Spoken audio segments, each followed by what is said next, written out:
So there was some confusion behind the part one of this video series, what the subject was exactly about, and who the video was for. Scott wanted to outline the background behind night vision and who night vision was designed for, because that does have a major effect on how night vision should be marketed to consumers and how it affects the commercial market.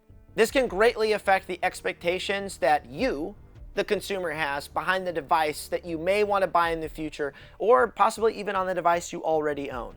It's our goal here at T.REX Arms to reframe some of the conversation, because it's become apparent to us and to Scott as well that the night vision market and how it's marketed to consumers, to the commercial market, not necessarily to the military, likes to focus on certain specs and certain details while leaving out the bigger picture, that is the end use of the product and the specs that actually matter.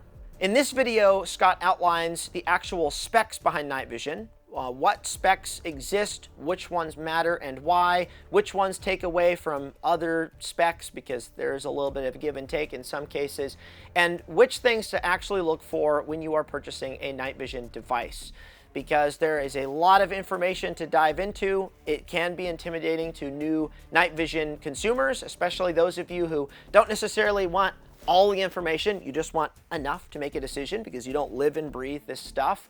And it is pretty convoluted with all the information out there and how night vision is marketed, what really matters to you, the consumer. With that said, this entire video may not apply to you. I suggest scrubbing through the chapters and seeing which particular part may answer a question that you have, and then consuming that one part of the video, because this is an hour-and-a-half long video that most of you probably don't want to sit through. In the future, I'll be producing some specific videos on how to use night vision, how to mount it to your helmets, how to zero your IR lasers, and then the kind of training that you should be doing with your night vision outside of taking professional classes, and if those professional classes are even necessary. Without further ado, here's Scott. All right, so from here on, we're going to start talking about the true magic of image intensification technology, which is the core of night vision when it comes to goggles and monos and all that fun stuff that we ultimately want to get. Image intensifiers are manufactured and sold on the commercial market. Most commonly, you're going to run into 3 different manufacturers of image tubes in the US market. There are actually more companies selling that than that. I think there's a 4th company, but we're not going to consider Chinese tubes for this video. We're going to focus on the 2 US manufactured Generation 3 image tube types, as well as the European Photonis tubes, because those are going to be the most common out there, and they're also generally the most high performing options. They're all relatively in the same ballpark in terms of performance. So we view those 3 as kind of the most valid choices that new night vision users are likely to take. Starting off with L3 Harris, this is synonymous, their tubes are synonymous with the term unfilmed or filmless. This is terminology that refers to technical parts of the image tube.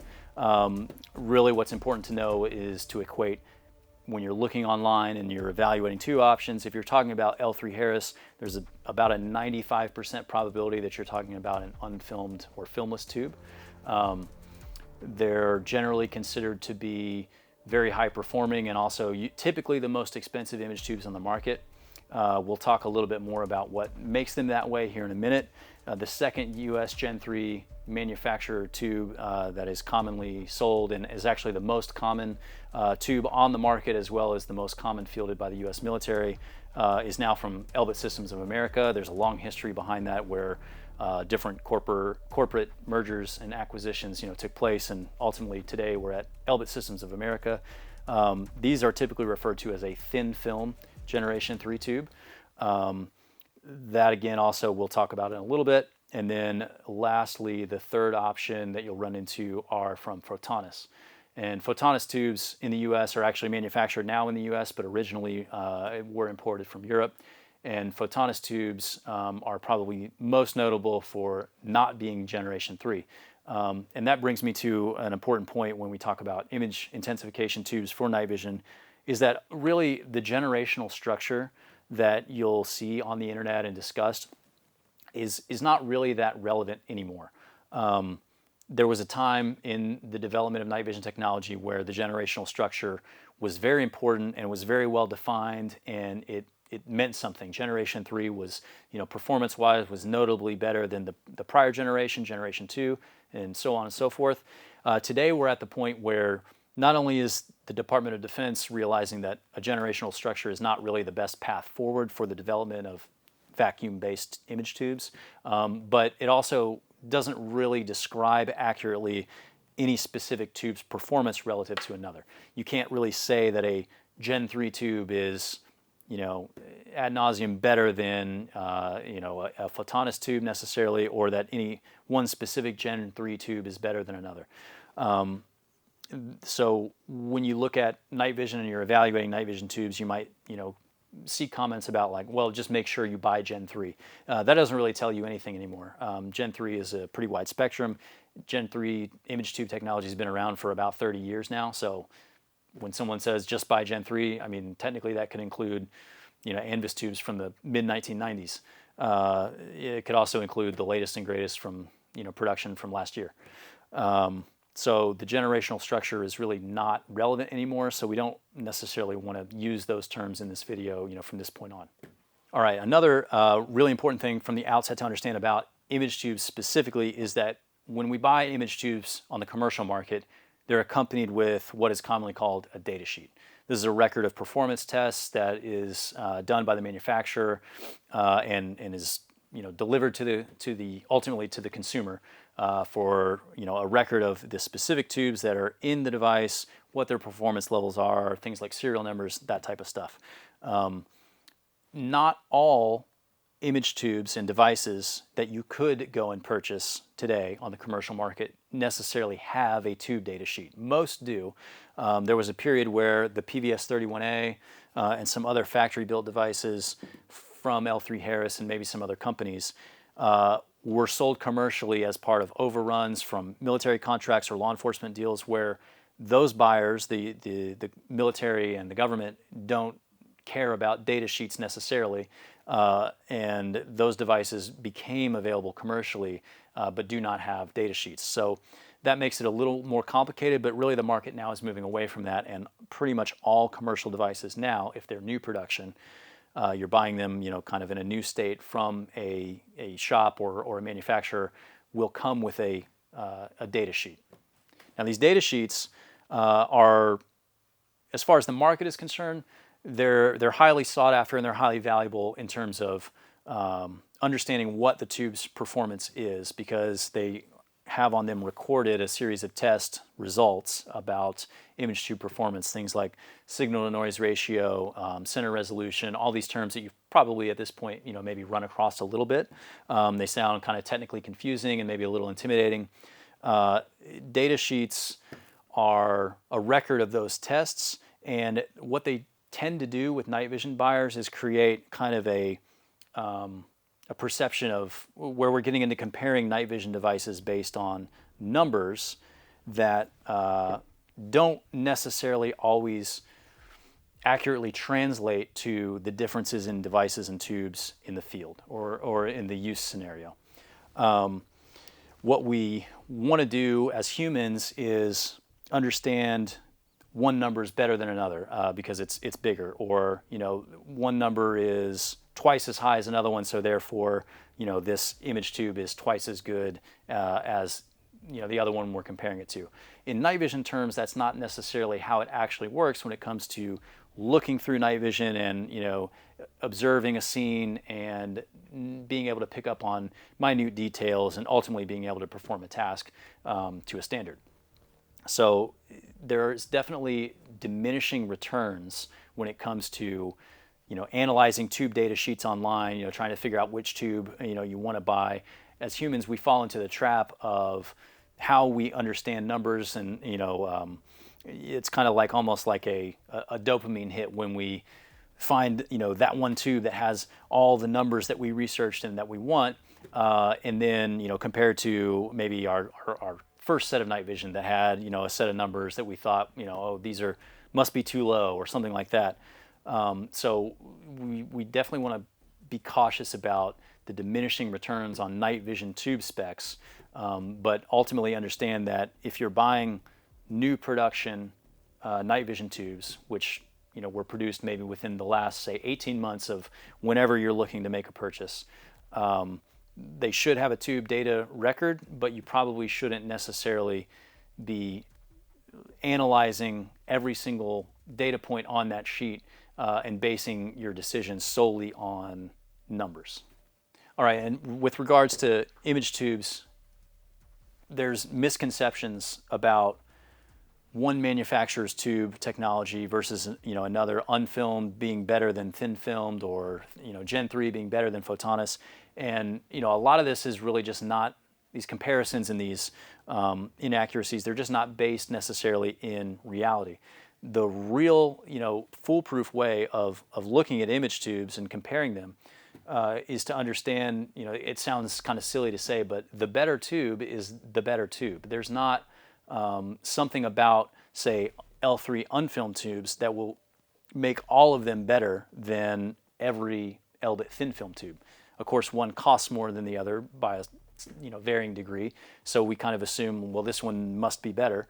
We've probably read things on the internet about how L3 unfilmed is the highest performing tubes, and so therefore if I bought an L3 unfilmed tube, it's got to be better than all of the Elbits that I didn't buy, and that's really just not the case.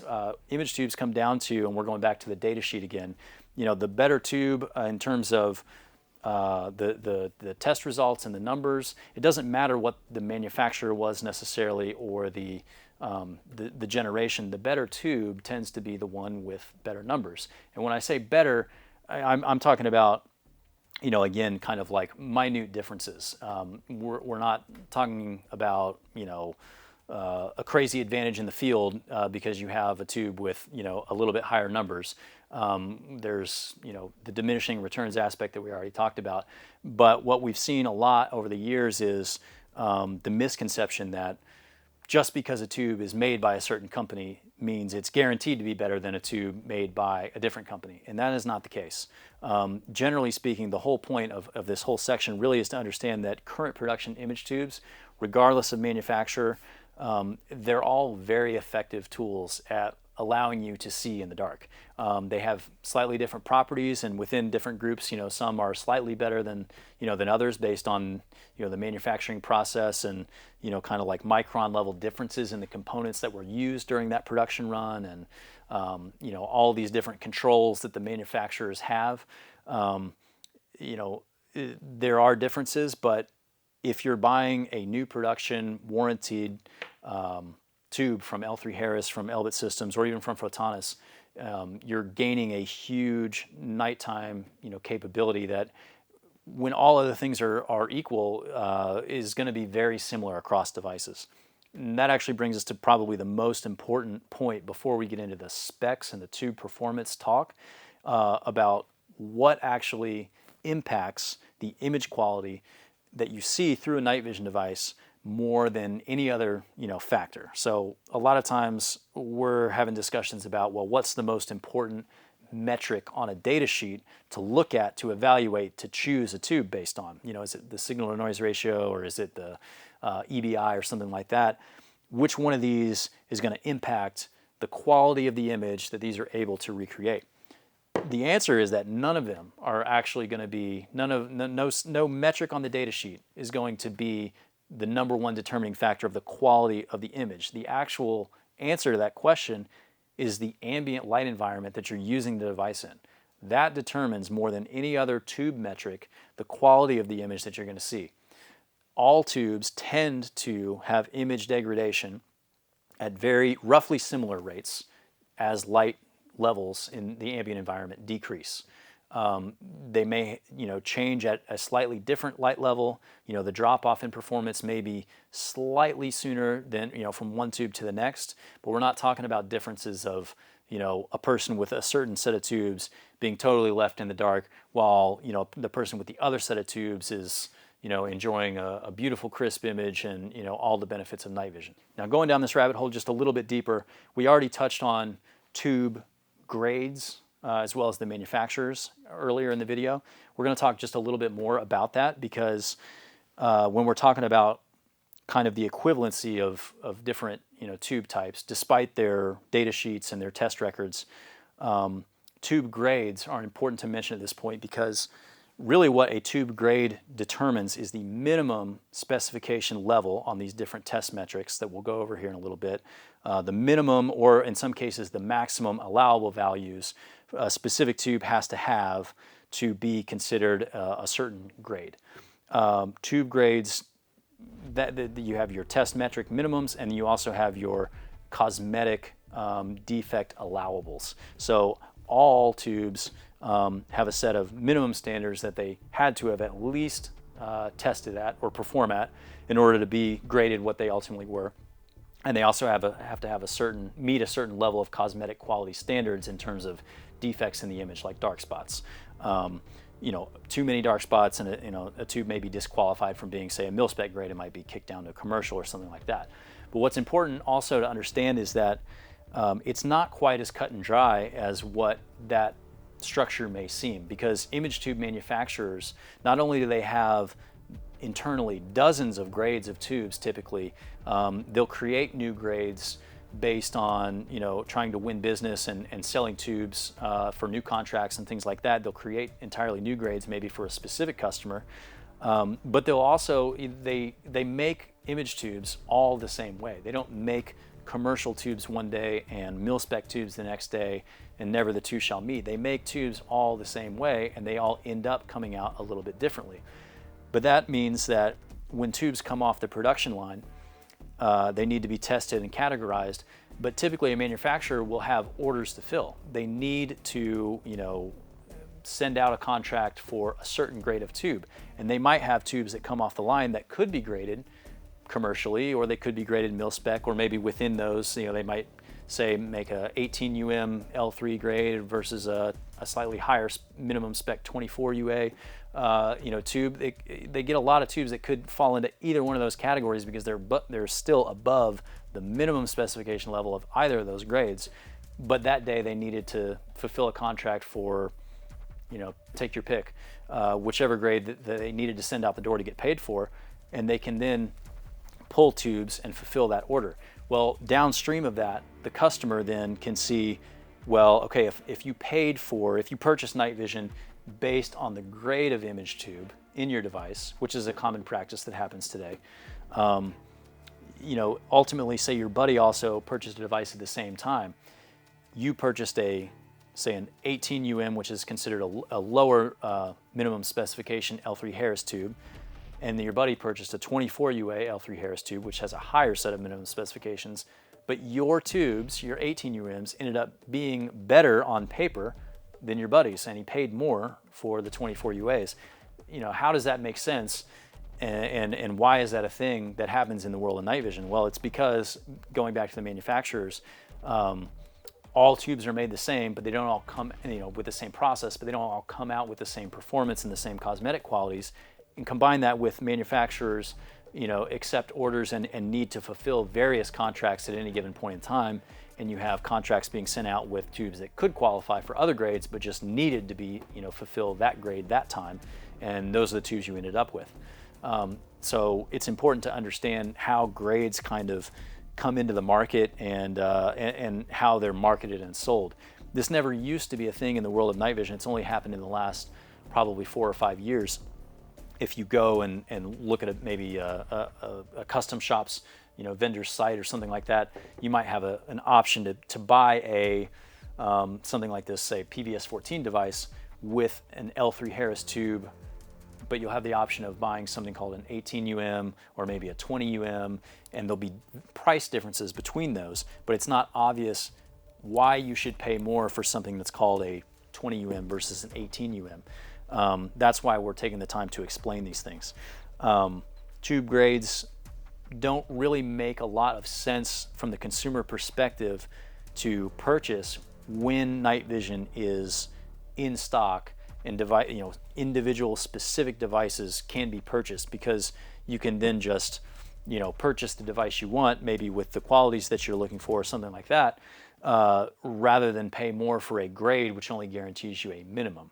Paying for a grade makes more sense when, in times throughout history, maybe night vision hasn't been super available and everything's back ordered, 2, 3, maybe sometimes even 6 months, and you want some guarantee of performance level, that's when buying a tube grade, makes more sense.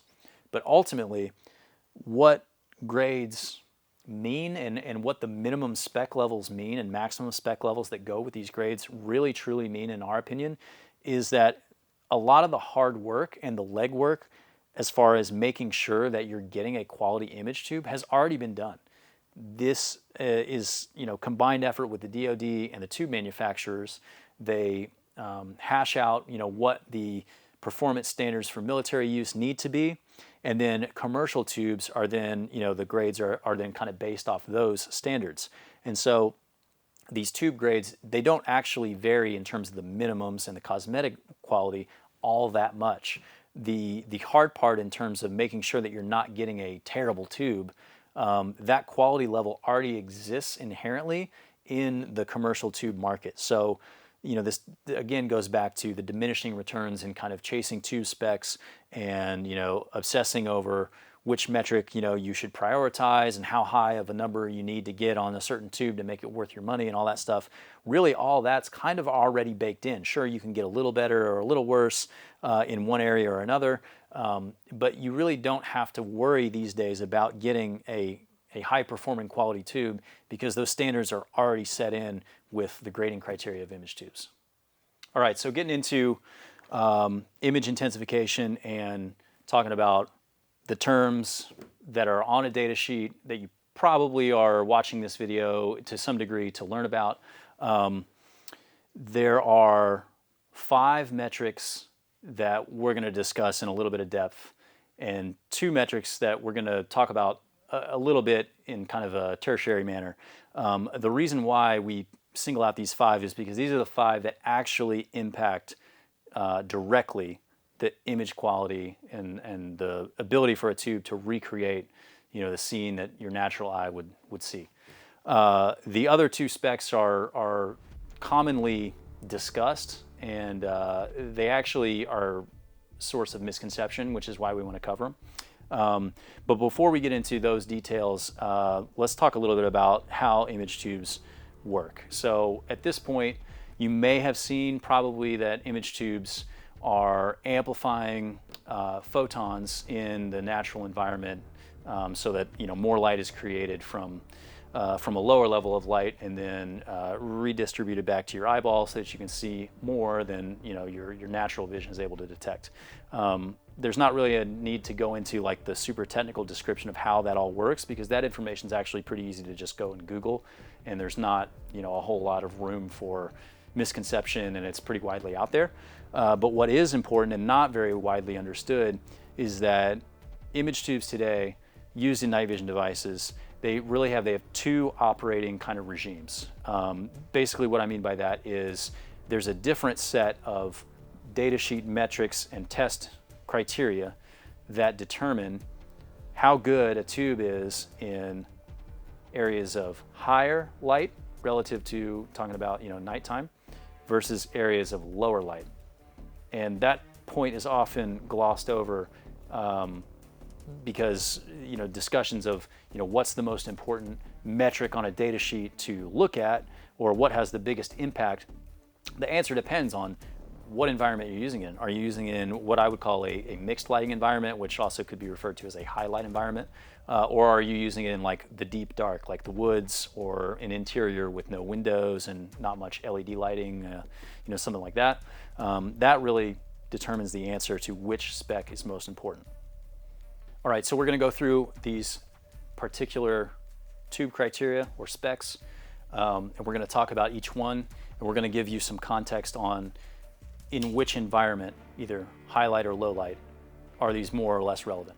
And what's also important to mention at this point is that this information is based on scientifically published research, and it's also based on through Nocturnality, where we have the privilege of being able to look through and test both in the field and in the shop, hundreds of tubes a year. Knowing these scientifically published results and kind of what the scientific community has learned and ultimately published about image intensification and its performance characteristics, we're able to then go and verify and kind of add color to those findings through repeated exposure to image intensification tubes and also our own training, our own use. We use night vision. I use night vision about 500 to 1,000 hours a year. So that's the perspective that this is coming from. I say that because we're not wanting to go and perpetuate misinformation or low experience level information that's common out there. This is flowing out of not only published research but also our own continued testing on hundreds of tubes, dozens of devices, hundreds of builds, that type of thing. So getting right into it, the signal to noise ratio is a metric on a data sheet that measures a tube's ability to kind of resolve an image without kind of a snow-like effect or noise events, which are what are called noise events in the technical literature, which would obscure an image otherwise.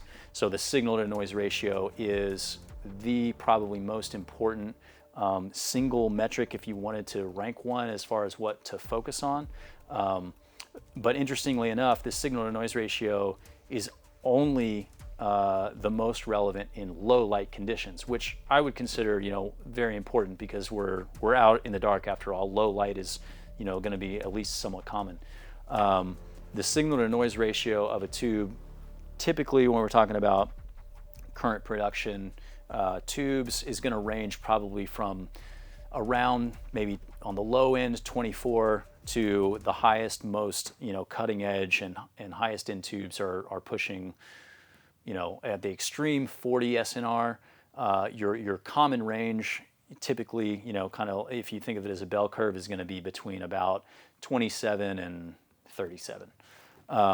So that's kind of the range as far as when you're looking at a data sheet or you're comparing specs. Like that's kind of the general ballpark that we're playing in for these.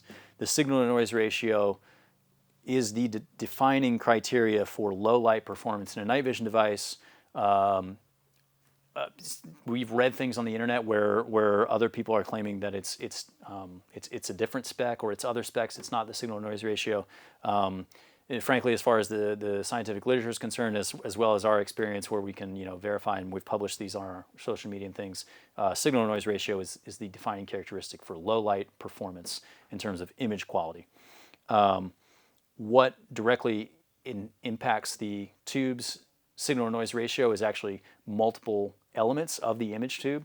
It's not specifically one mechanical element of the tube or something like the photocathode sensitivity inside of the tube, which is commonly referred to in relation to signal to noise ratio. It's actually multiple elements. So a single tube can have a tested signal to noise ratio based on a number of different things that are happening inside the tube.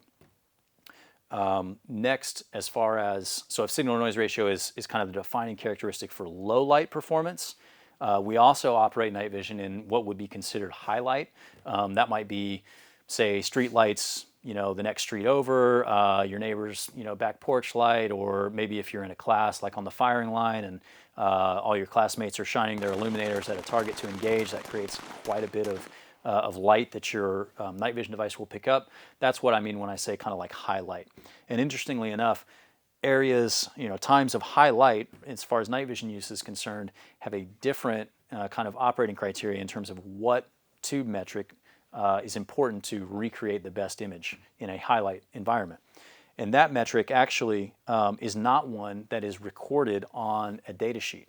The tube's modulation transfer function is actually the determining factor on what quality level a tube is able to achieve in terms of image in highlight.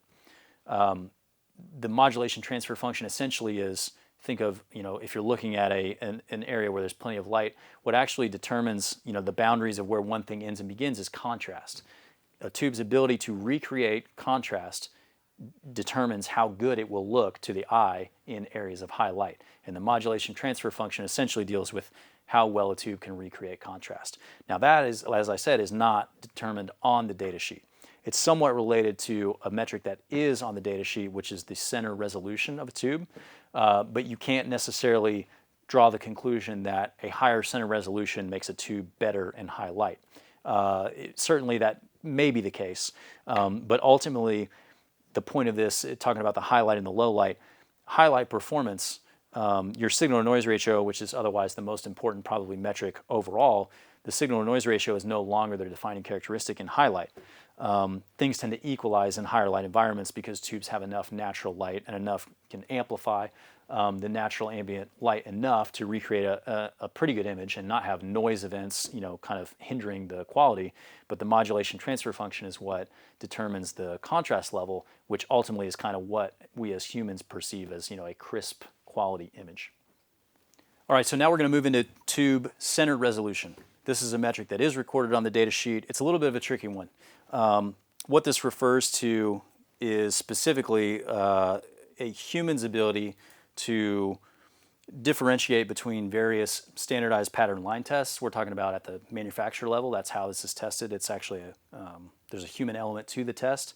There's a number on the data sheet that will correlate with one of those test patterns. And the test patterns are a series of white and black lines kind of sandwiched together. And there's usually a series of them where the lines start out fairly thick and then get progressively thinner and thinner so that you can sandwich more pairs of white and black lines together in the same amount of space. And how the resolution test works is a human observer basically looks at a series of these test patterns and determines at what pattern level does the tube no longer have the ability to determine specific pairs of white and black lines. That's how the test is performed. Unfortunately, that also means that there's not only an amount of human error that can go into the rating that ends up on the data sheet. That's actually been tested and proven in science. And also there's not a discrete number on the data sheet for every tube. It's actually, we're dealing in, there's jumps in the resolution level in the standardized test patterns. So your tube resolution rating will read a specific number, and then you won't see like another tube, say if a lot of times the minimum center resolution for Gen 3 tubes is 64 line pairs per millimeter. And the next rating up from that, if you were to go to like a higher resolution rating, typically is going to be 72 line pairs per millimeter, although some manufacturers now are starting to do a 68 pattern. And it can go all the way up. A lot of times the maximum is, for a lot of tube grades, the maximum is, the highest you'll see anyways is 81, although the latest and greatest tubes from L3 Harris and Elbit now are starting to push that even higher. The reason why I say that the center resolution rating is tricky is because, well, really two factors. One, we'll get into in a minute when we talk about FOM. The other is that we're discussing primarily head-mounted night vision devices with this video. And head-mounted night vision devices, of course, are viewed unmagnified. We're just looking through them with our regular vision. The center resolution values of Gen 3 tubes now are so high, tubes are so good, that most people's, when I say most, I mean the overwhelming majority of people's eyesight is not good enough to be able to distinguish between higher and higher resolution ratings on tubes with any perceptible benefit. So when you magnify an image, like in a clip-on night vision device, where you're using a magnified optic to actually zoom in on the output screen of an image tube, that's where the center resolution rating becomes very important, because you're introducing magnification into the equation and you can see those differences much more readily. But if we're talking about just head-mounted night vision, really the center resolution value is pretty close to meaningless, partially because our eyes really can't tell hardly any difference between the ratings themselves in terms of the quality of the image that's on the image of the scene. Also because of the discussed human error possibility introduced in the testing that ultimately ends up rating the resolution on the data sheet. Now, right after we talked about, we've got signal to noise ratio, we talked about resolution. These two ratings actually combine to form probably what is the most commonly referred to metric in the night vision world, which typically is called FOM, but it stands for figure of merit. The figure of merit rating is essentially a byproduct of the DoD's need to categorize tubes specifically for export to our allies. The idea behind it is We want our allies to have good technology that we produce, but we don't necessarily want them to all have stuff as equivalent to us or better than us. So the FOM system was, that's kind of the short story behind how the FOM system came to be and why there's this kind of all-encompassing number that often gets quoted directly referencing how good a night vision image tube is. The reality is that FOM is not super relevant in terms of the ability for a night vision device to recreate an image in a head-mounted night vision device. You get the FOM number. Sometimes it's calculated directly on the data sheet for you to reference, but if it's not, the FOM number is actually just the signal-to-noise ratio number multiplied by the center resolution number. And if you think back to just a minute ago when I was talking about resolution, the reason why FOM is resolution is a little tricky, and also FOM is kind of a little bit of a misunderstood metric, is because the resolution rating, as we just discussed, isn't all that relevant to a head-mounted night vision device because we can't really tell a lot of difference between the ratings. But as you can imagine, as your resolution rating goes higher and higher, the FOM rating also is going to exponentially go higher and higher. And so resolution ends up having a much greater impact on the FOM rating than the signal-to-noise ratio, but at the same time have a much lower impact on the tube's ability to recreate an image than the signal-to-noise ratio. So things get a little tricky there, and the result of all that is FOM is a useful number, but it's also not necessarily something that you just focus on and boil down, and only look at that. If you want an easy metric to go off of, sure, go for it. But if you want to actually understand, what's impacting your ability to see things with a night vision device, FOM doesn't have as much to do with it as some of the other metrics. All right, moving on, we're going to talk about the EBI, which stands for Equivalent Background Illumination. This is a pretty maligned topic in the last couple of years, mainly because of misconceptions about how the EBI level of a tube impacts the user's ability to resolve an image. The equivalent background illumination is essentially, this could be described as when you've got a night vision device and it's powered on, but you're covering, say, the front lens so that no input light is actually making it to the image tube. The tube's powered on, it's not really getting anything to multiply. You would think that you'd just be seeing a completely dark image, but you're not. Aside from the little noise speckles that you see in the image, you also probably are seeing at least some level of glow. It's not a perfectly black, kind of view. There's a little bit of glow in there, and that glow essentially is what the EBI is. That's why it's, the illumination part of it, of EBI comes in. That results from primarily the thermal emission of the photocathode. So when the photocathode is changing over photons to electrons, there's a little bit of energy transfer happening there, and some heat energy is released. That heat energy kind of shows up, so to speak, as the EBI or that glow. Why that's relevant is because in lowest light conditions possible, and I'm talking about really, really low, like uncommonly low light conditions, it is possible to be in a scene where the EBI level is high enough that you can't actually see where, say, one dark object ends and the rest of the already dark scene begins. So that could be described also kind of as a reduction in contrast, but in low, low, low light. Now, I call that out specifically because EBI is not super important in a tube's ability to recreate a good image, because the effects are only seen in uncommonly low lighting conditions, and also in terms of the number on the data sheet that everybody wants to focus on and look at and compare is tested at a specific temperature. Because EBI is primarily driven by the thermal emission of the photocathode, that also means that the ambient temperature around you when you're using night vision can impact that thermal emission and therefore the amount of glow that your tube may have at a base level, the EBI. So really, it's not worth focusing on the number so much because, for one, we already have contract grade maximums that it could be up to. So we already have a control built in. And then on top of that, your actual EBI level is totally dependent on the conditions you're using the device in, both in terms of the temperature as well as the ambient light level. If there's any moderate or not even moderate, if there's any level of light, really, you're not going to see the effect of the EBI because the illumination in the scene is already going to be above that equivalent background illumination. The fifth of these important tube metrics on the data sheet that really actually determine image quality. That's going to be the halo. And the halo is very aptly named because what this is in terms of what the user sees is essentially a ring of light around light sources in the scene, so a halo kind of effect.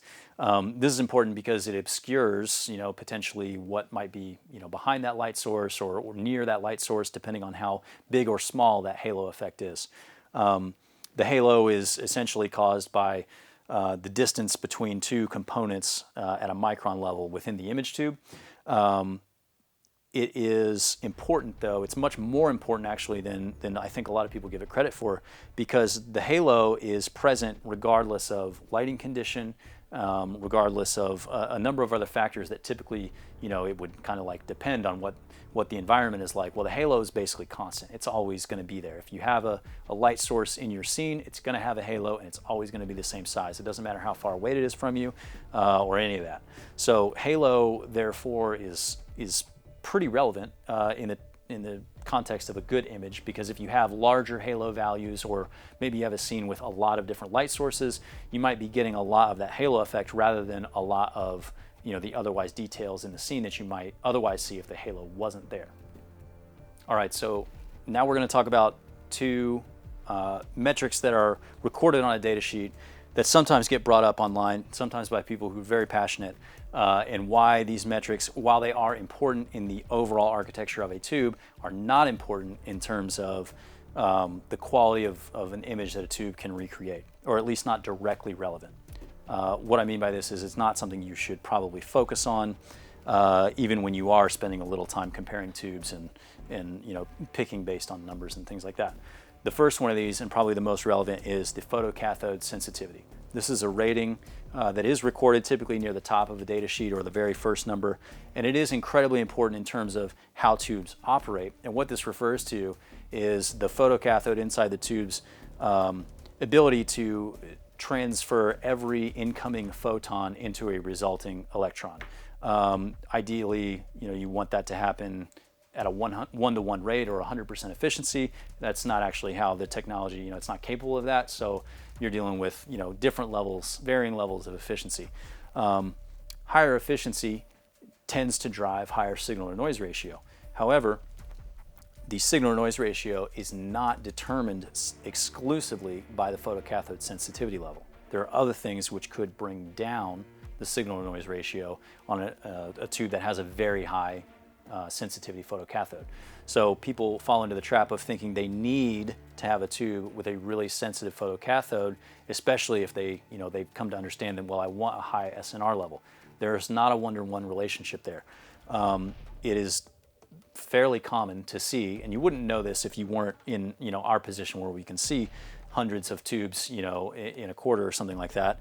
There are instances of relatively modest sensitivity photocathode ratings on tubes that have pretty high SNR levels, and vice versa.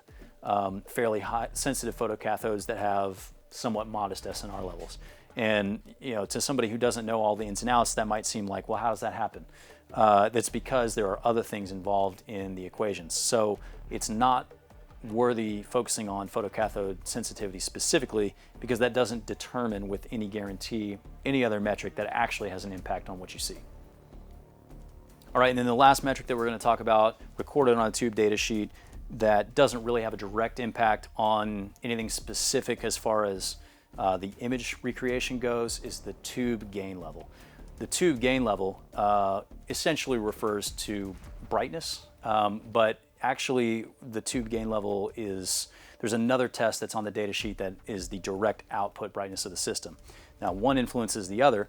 The tube gain level is important overall in the operation of the tube, similar to the photocathode sensitivity, but actually it's not worth really focusing on, because there are manufacturer imposed limits on the tube gain level, which they put in place on purpose to create the needed useful life of the tube, as well as dictating some metrics like having as high a signal noise ratio as they can without getting too noisy, because they have too much gain and those factors. So tube gain level for Gen 3, for the most common Gen 3 tubes out there right now, is, as far as the measurement is concerned, is going to look like, to the layperson, is going to look like a unit of between 60,000 and maybe 70,000.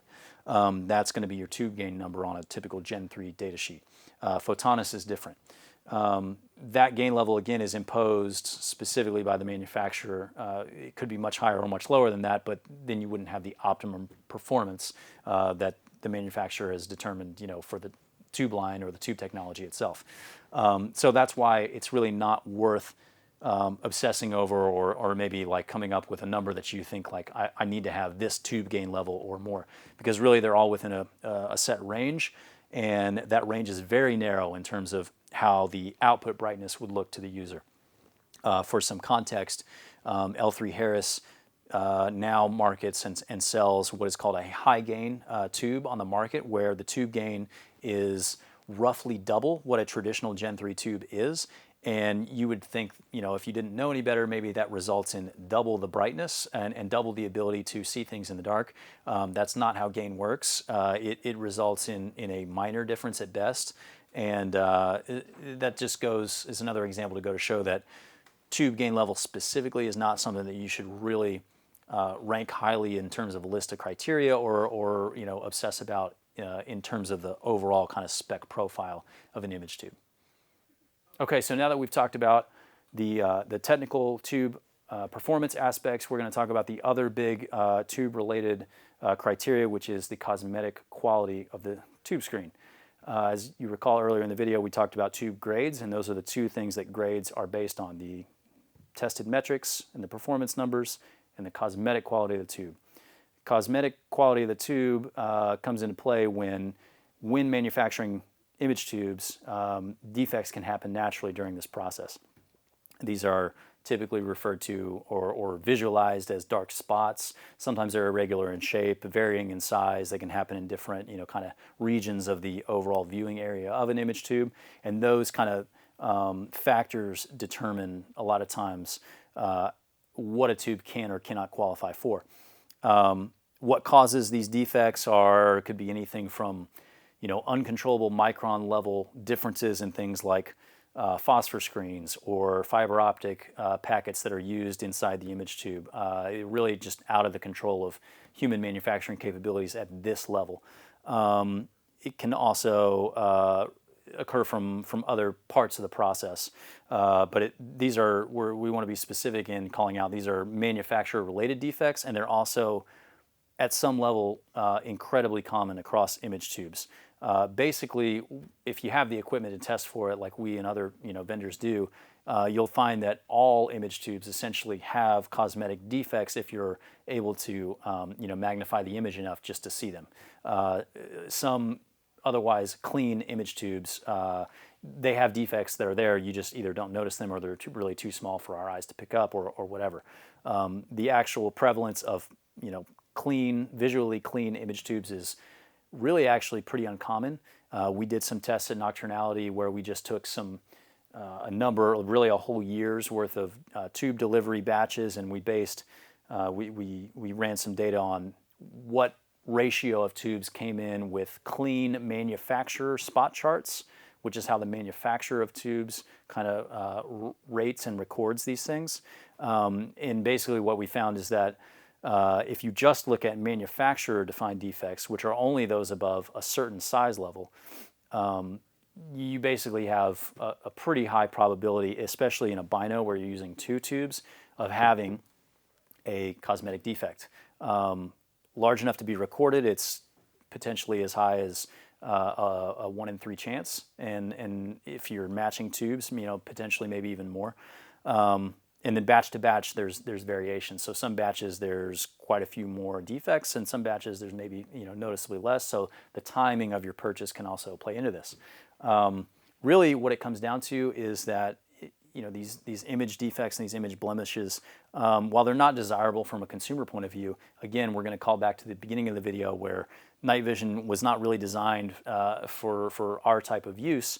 The DoD and our armed forces spec'd out and determined early in the process that a certain level of defects were acceptable, because getting a tube without any defects would severely limit to make almost, the number of tubes available for the military, maybe even make it next to impossible for the technology to be relevant. So the military determined and the DoD determined that a certain degree of cosmetic defect was acceptable because it doesn't really actually impact your ability to use the image tube for anything in particular unless your application is well outside kind of generalist use. So astrophotographers and astronomy guys, obviously they care quite a bit about image defects because that directly relates to their application. But more general use, there's almost no difference. The spot chart on a tube data sheet is something that the manufacturer prepares where they measure any potential or any defects in the image, and if they're above a certain size threshold, they're recorded in various columns of this spot chart relative to where they fall in the tube's viewing area. So if they're more centralized, they might fall in a zone 2, which is kind of like the inner 60% most of an image, or 75, something like that. Whereas if they're on closer to the outer edge, they might be considered a zone 3. And typically mil-spec tubes don't allow anything in the central zone, which is referred to as zone 1, which is a pretty small area right in the middle of the image. You don't want anything necessarily in that zone, at least not above a certain size, because it would be a little more distracting than, say, an edge zone.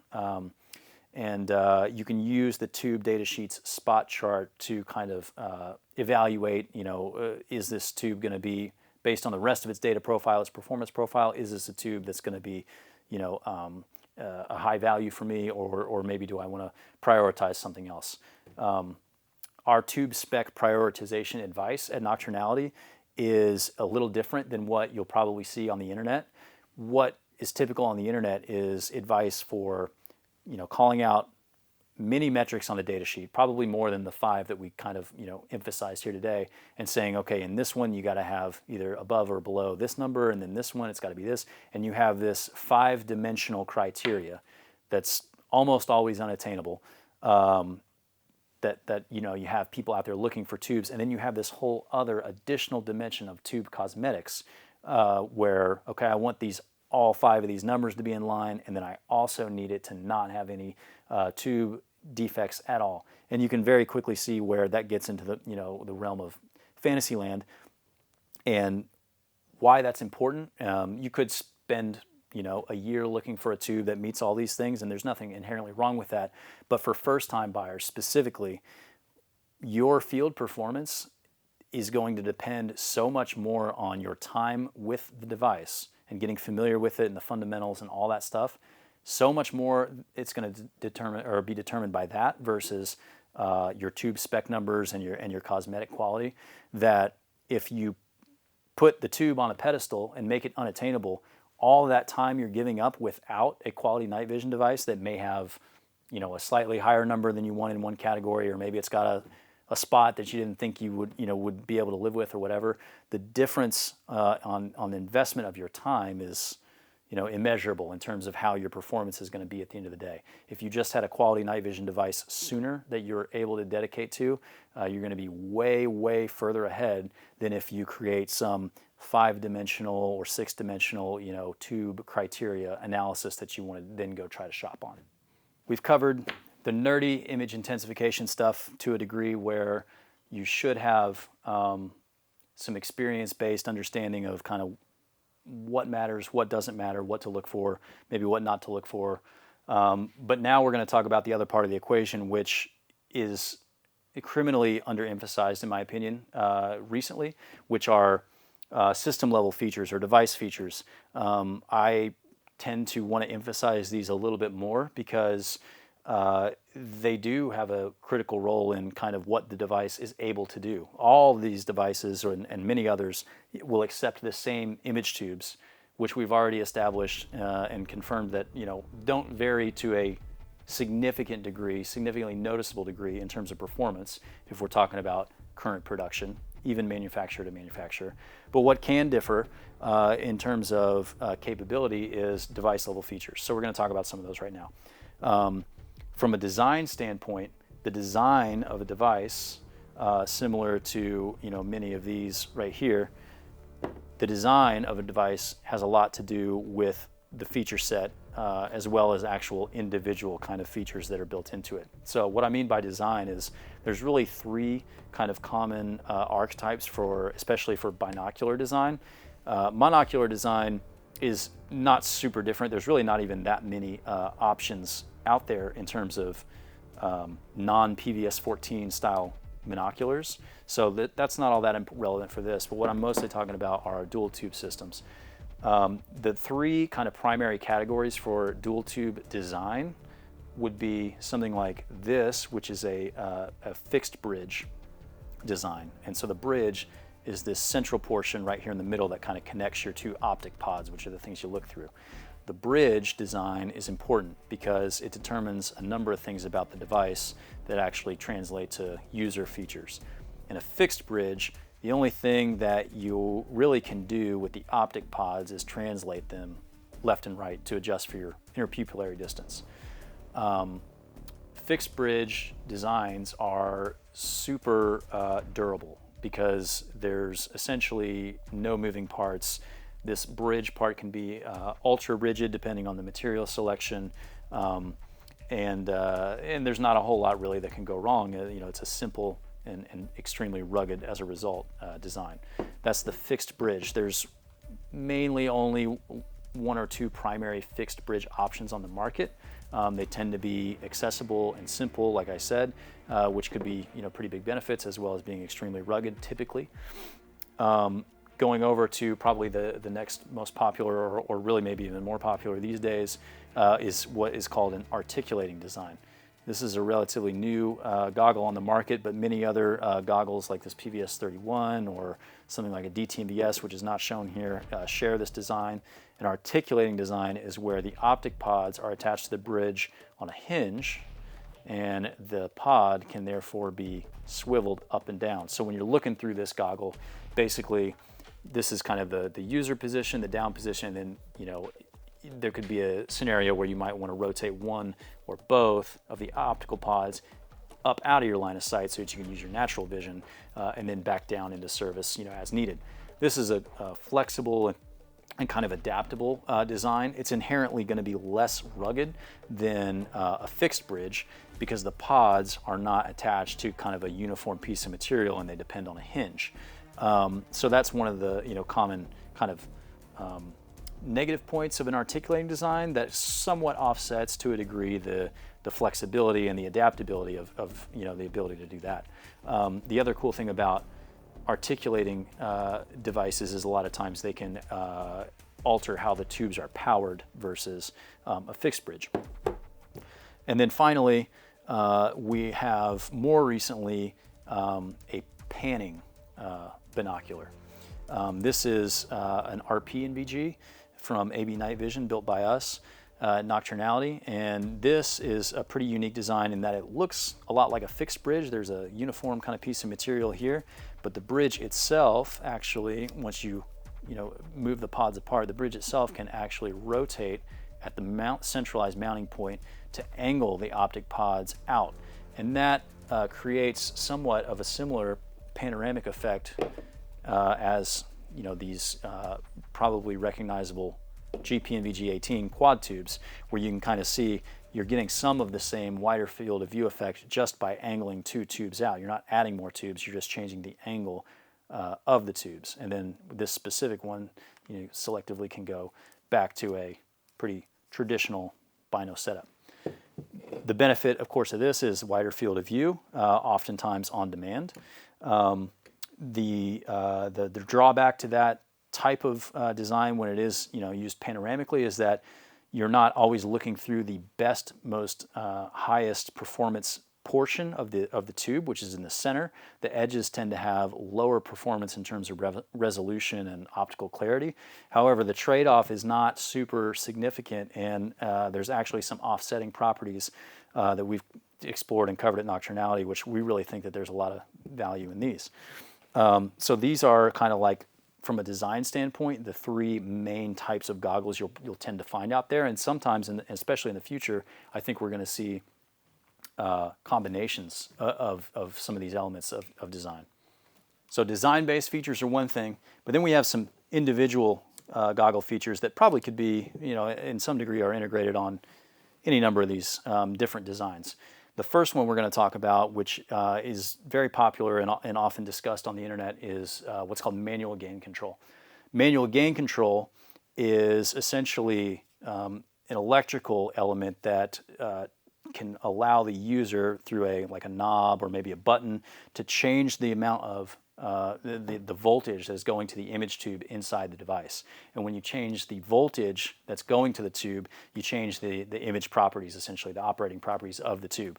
Really what it boils down to is manual gain control allows you to decrease the output brightness that you see through the tube. And decreasing the output brightness can have some advantages. The main one is that it allows for reduced eye strain and also a better match with the ambient conditions that you might be operating in. So if you're in extreme, bright conditions and therefore your tubes are running at their brightest level, you can kind of dim the image down a little bit, make it easier to look at. That can also have some situational awareness benefits as far as seeing things on the outsides of your tubes. If your vision is not totally blown out by a really bright image here, you can kind of pick up some more details kind of on the outer edges, which is nice. It also tends to reduce image noise to a certain degree when you turn the gain down. So some people like, kind of that a little bit less noisy image in higher light environments where you might be getting some excess noise because of excess light. Okay, so the other thing about manual gain control, besides the ability to just tailor the output brightness and everything that goes with that, is its counterpart, which is referred to, I think, as a number of different things, but we call it fixed gain. And that is where the gain level of the tube is not variable by any mechanical means on the goggle. And therefore, the output brightness is really just determined by whether or not you're above an operating threshold where the automatic brightness control inside of the image tubes is automatically going to dim the image down a little bit. All modern tubes have an automatic brightness control that will kick in to do that. But outside of that condition, a fixed gain goggle is basically going to be running at the same gain level no matter what. Manual gain control is one of those things that more recently has become a feature that is, in my opinion, a little bit overemphasized. It's certainly a nice feature to have if you do have a goggle with that. We've discussed many of the benefits, but what we've seen in Nocturnality over the last couple of years is a shift to, well, I'm only considering manual gain control goggles. And there may be certain professional users and you may just have your preference, that's fine, but to pigeonhole only to manual gain control goggles is a little bit dangerous in our opinion, because manual gain control is necessitated by a modification to the image tube. Now, if you're L3 Harris making this PVS-31 Alpha, where they also make the tubes inside, modifying the tubes is no big deal when you make the tubes. Now, if you're a different company that has a manual gain control device, you have to achieve that manual gain control through a modification of the tube, typically a rewire, so that the tube voltage level can be varied based on a knob or a button. Doing that is not necessarily bad in itself, but it does potentially introduce some complications to the consumer as far as the tube warranty, because modifying a tube will void the tube manufacturer's warranty behind that. If the entity doing the modification, warranties the tube on their own merit, then there's really no risk to the consumer, but it does leave the door open for some complications. There are companies that have been doing this for decades. Night Vision Devices is a company that designed a system that's not shown here, manual gain control, that does this to the tubes. They invented the 10-year warranty. They've been around for 30 years. So this is something that can be done to image tubes. It can be done properly, and it can be done with no risk to the consumer, but it is something to consider when you're doing this and saying, I only want manual gain control. You are, pigeonholing potentially other very good devices that can't have the same feature set because those tubes have to be rewired and have to be fit into a certain, design criteria to make that happen. All right, let's talk about external power. That's another potentially relevant feature to consider at the system level. External power basically means there could be an onboard single battery source but typically the user would choose to make use of an external port right here to attach an additional battery pack to extend the runtime significantly. External power is predicated typically on professional use, where the user is going to be doing all-night missions or flights or something of that nature, where continuous operation is basically a requirement. You can't really risk a battery change. Is it a required feature? Of course not. It's not required. Can it be beneficial? Yes, it can be, especially when you consider that battery packs can be helmet mounted to support the external power pack, and that adds a little bit of functional counterweight to counterbalance the system, and you're kind of getting something for that weight that you're having to add to your helmet anyways, as well as just the ability to know that you're going to be able to run, say, a night vision device in a 8-hour night vision class and not have to take any time away to change a battery. Or sometimes battery failure can be confusing to experience in real time. You're not sure what the issue is. So external power is a nice to have feature, but certainly not a need to have feature. All right, so the next feature that you might come across or consider, it's going to be a little hard to show on the camera here, but this is something called interpupillary stops. This is relevant only on really an articulating design where the pods can go up and down, on command. An interpupillary stop on this PVS-31A is controlled by this knob right here, which is pretty typical design for most articulating IP stop type features.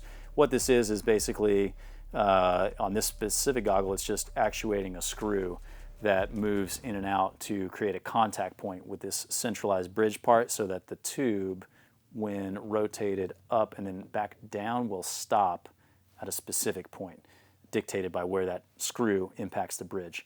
So the theory behind that is, if you're doing any type of transition movement where you have your pods rotated up like this and you go to put them back down, you're getting them to return at the same point right where they're properly aligned for your eye, and maybe not just like slightly off, and then you kind of have to do this thing and adjust them.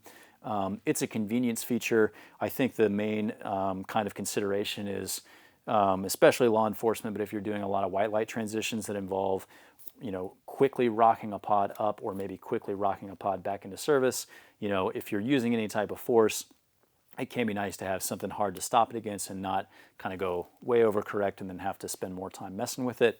I view IP stops kind of as, again, a nice to have, but certainly not a need to have. It's somewhere in that spectrum, similar to external power and some of the other things we're going to talk about. All right, next up, we have another articulating only kind of relevant feature. I'll go ahead and use the RNVGA to kind of illustrate this. The pod shutoff behavior, or how power is delivered to your optic pods, can be different depending on if you have an articulating design where there's a sensor integrated somewhere in this design to control that flow of battery power to the tube. So basically what this means is, goggles like this RNVGA, when your pod is up like this, out of alignment with your eye, a magnetic sensor in here basically deactivates power to that side only, assuming that this side is down in the operating position. And that's good if you, basically, it's kind of like an out of sight, out of mind deal. If your optic pods are not really directly in your line of sight, a lot of users will tend to, maybe then kind of get a little loosey-goosey with where their vision is, maybe looking at a source of light or something like that. It's just good to know that there's a position that you can easily set these to where your tubes are not powered on, and it's easy to do one-handed, and you know that your tubes basically aren't running. All right, so one of the last kind of main features that we're going to talk about today as far as devices are concerned is focal stop, or infinity focus stop. Night vision devices can focus or be in focus only at one distance at a time. Our eyes technically are like that as well, but can adjust on the fly in an instant. Whereas to adjust the focal distance of a night vision device, you actually have to turn this translating lens in or out of the device to change the distance to the image tube, and that changes what distance is in focus to our eyes. So a focus stop is something like this ring right here, right behind the objective lens that you turn to change the setting, And builders can set this ring either inward or outward to make a physical stopping location where your lens can no longer turn. This is actually, this used to be a given in basically every night vision device out there for the most part, up to a certain point in device design. And now, more recently, it's not necessarily a constant across everything. So we have devices like the PVS-31 Alpha here, where in order to save weight, among other things, they've made the optics able to move in and out, where there's not actually a set stopping point aside from the actual just innermost position. You can't adjust this to stop right at the infinity level, like most of these. That's where the name comes from, is to have the ring stop the optic when it's focused at infinity. Not all devices have that anymore. And this is actually, in my opinion, a pretty valuable feature. And the reason being is that your focal distance, depending on what you're doing, could need to be changed relatively frequently in the field. You might need to, not necessarily all the way up close, but you might want to get, say a target at 10 yards distance in good enough focus to check hits or see hits, versus maybe something further away that might be considered infinity focus. And the best thing about a stop like this is that just from a tactile perspective, when you turn in a certain direction and it stops turning, you're at infinity. Anything ahead of that is a little bit closer. So you have kind of a reference point in your mind that you can use. Whereas a goggle that doesn't have that, you can actually focus the lens to go to infinity and then actually past infinity where nothing is in focus. And that can be a little confusing for users without a ton of experience to kind of know. They can get caught in kind of a focal trap and just be sort of like chasing, where's my focus? I'm not sure, because they've actually gone past infinity and they think they're focused up close or something like that. So a focal stop is a pretty nice feature to have. All right, so some other kind of feature adjacent things that you can maybe add to a night vision device, or that you'll see commonly added to night vision. A lot of them are typically objective lens augmentation devices, for lack of a better word. These are a lot of times either caps, light limiting caps, or they're maybe adjustable iris devices that can create a smaller or larger aperture for light to enter the device. Why I mention this primarily is, for one, they can be useful for being able to augment kind of the output image that you see, which is always a good thing to be able to do. But another addition to the manual gain control discussion that we already had, the opinion at Nocturnality is that manual gain control is not necessarily a must-have, like is kind of the perception out there right now. And one of the reasons why we take that position is because there's a lot of things that you can do to achieve the same benefits, for the most part, of manual gain control in a non or a fixed gain device. And those those modifications involve either light limiting apertures on the front, which can reduce the output brightness. You still do have the same amount of image noise, maybe arguably even a little more. So you don't necessarily have a one-to-one with manual gain control, true manual gain control, but you can reduce the output brightness with something like a light limiting aperture or an iris device. You also can use certain filters that attach to the viewing end, the eyepiece end, that can filter out certain very thin wavelengths of light where a lot of image noise presents, and cut noise while also cutting output brightness, because you're reducing the output light to your eyes. So these are some relatively inexpensive aftermarket accessories that can be added to a night vision device. You'll probably see them out there, and they can have some benefits that can be roughly equivalent to some other features that we've talked about, like manual gain control. So another reason why you might consider a fixed gain, and not necessarily limit only to manual gain. All right, so it feels like we've only scratched the surface of a multitude of topics, but in reality, this is a huge amount of information already to digest, especially for a first-time buyer.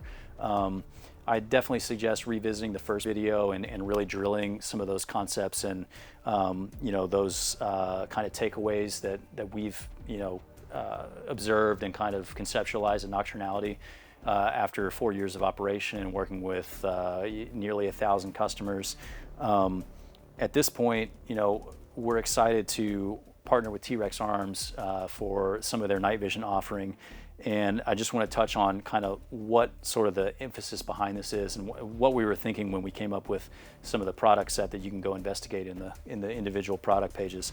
And really it's if we take it back to the beginning of the video where we talked about the difference between and some of the benefits between a factory night vision device where it's very kind of a rigid structure and there's not a lot of choice that goes into it. Typically they're very reputable and have all those other benefits to them, service history, all these things, juxtaposed against a customized night vision device. And the idea here is that we're going to take some of the best elements of both worlds and offer them to the broader market, and we're excited to bring these, to a wider space through a partnership with T.REX arms. So our goal is to take a lot of the heavy lifting off of the customer and the buyer in terms of understanding or the feeling that you have to understand all of these different technical elements, all these features, get experience with all of the device types. We've done a lot of that ourselves through our own testing and evaluation, our own uses over the years, 10 years of using night vision, and we kind of have seen what sticks around and what customers ultimately end up gravitating towards as they gain experience, and kind of distilling the offering down into the best of both worlds, where you have customized elements, where you're not necessarily pigeonholed into just one offering without a lot of option in terms of budget, in terms of features, and all that type of thing, but also making the decision much less intimidating and putting the emphasis back on training with the device and the things that actually will impact your performance with it and your enjoyment of the device overall.